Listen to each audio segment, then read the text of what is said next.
A young man walks outside on a sunny day, a young toddler on his shoulders. Then, a montage of interviews. When I first got booked, it was as a juvenile in the adult jail. It was actually my birthday. They were like, happy birthday, and they transferred me from juvenile hall into the adult jail, King County downtown. That was just a different experience, you know? It was like, man, you know, this is real. So when we got the call, it was like a part of my heart was behind bars like my son was. The first few hours and days after someone has been arrested can be very scary and incredibly confusing. However, there are ways as family members that you can show support and show up for your loved one who's been incarcerated. First few days in jail. Here's what you need to know. Dominique Harris, married, my wife Shiloh. I have 2 kids, Harmony and Amaya. Got like 40 cousins last time I stopped counting. It just keeps growing, you know. Lots of love. I'm Perry Harris, mother of Dominique Harris.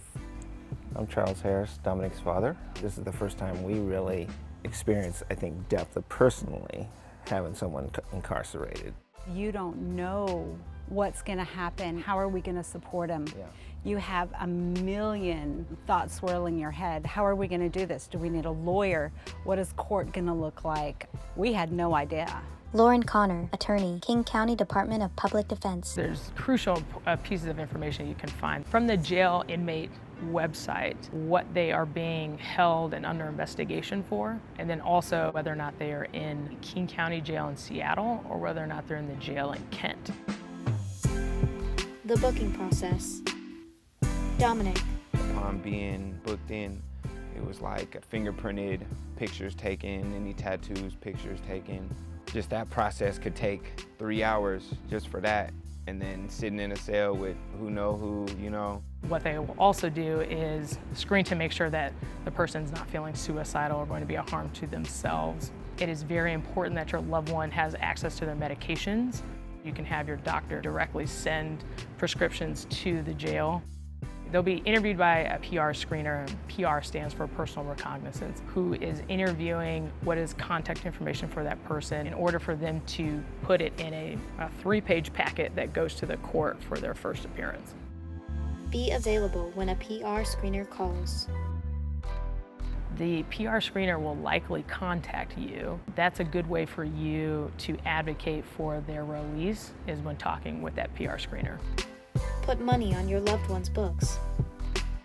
As a family member, the first thing that you'll need to do is get down to the jail and make sure that there's money on their books so that they can call you. You can do it either online or you can go in person to the jail. Support can come from friends, family members, even organizations. My name is Dominique Davis, AKA Coach Dom, from Community Passageways. I'm the CEO and founder.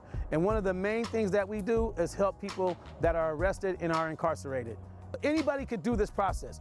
A girlfriend, a friend, a brother, a homie, because the word family in our community means this is the person that has been there with me, by my side, and for me.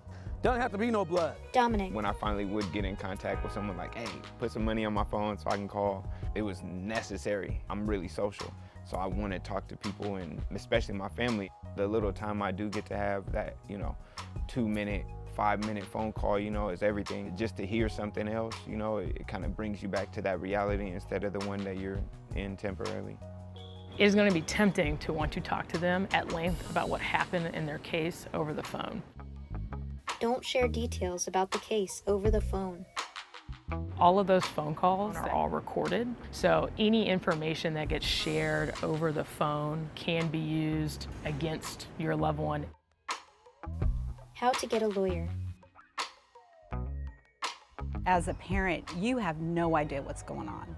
And I remember the first time that we had went, it was chaos. I'm like, what is happening in this place? Do we get to talk to him? Do we know what's going on? Who's his attorney? Your loved one must give permission to their lawyer to share information about their case. Lauren. One of the things I think frustrates family members the most is wanting to get information from the public defender. However, in order for the public defender to share any information about the case, they have to have permission from your loved one who is incarcerated. So your loved one can either give that permission orally over the phone, or they have to sign what's called a release of information. Court appearances.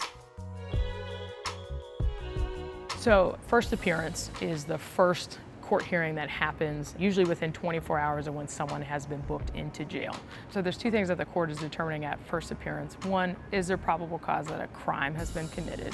And two, whether or not the court is going to release that person or hold them in jail. And what they're also looking at is what ties to the community does this person have to ensure that this person is going to come back to court. I feel court appearances are important to just show that support and love. And I think it showed the judge that he has a loving family that's here to support him no matter what. Having family there is helpful with my court dates, and for the judge to see that it's not just me on the streets, you know, just doing my own thing, that I have, you know, a support system. Dominic Davis. So many people through the legal system come in there by themselves. But when you see 6, 8, 10, 12 people come in there, they see a person has a support system. I've had judges and prosecutors say it makes a huge difference for us. If a person is coming into the first appearance calendar and they don't have any support, it's easier for the court to rely solely on what the police officers have written in their report. But when you have family members or community come and show up to support this person, the court now knows, oh, this person has people who care about them, and this person is more than just what's on this paper. Most people don't even think that they have any leverage or any power in the courtroom at all. Community has way more power in the system than they know they do. Dominic. You don't have nothing while you're in there, but, you know, these four walls, and your mind is thinking about the outs, and, you know, you want to have that, you know, family. Dominic stands outside with family for a group photo on a sunny day. For more information, visit kingcounty.gov/DEPTS/public-defense. A black stick figure places an orange square to complete a large letter B in the Block by Block Creative logo. Produced by Block Creative.